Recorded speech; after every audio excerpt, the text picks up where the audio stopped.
Hello, friends.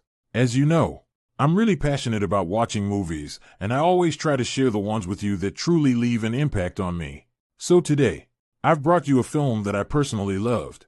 Some letters are more than just ink on paper. They are the keys to buried pain, hidden truths, and lost identities.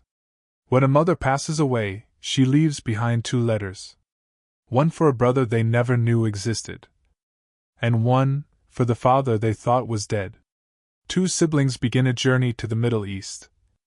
What starts as a search turns into a haunting revelation of war, silence, and survival. Every step brings them closer to a past that was never truly gone. And the truth? It's more heartbreaking than they could have imagined. The movie that tells this unforgettable story is called Incendies. Watch it, and prepare yourself. Not every mystery brings peace. So that's the movie. I really highly recommend you go check it out and watch it for yourself.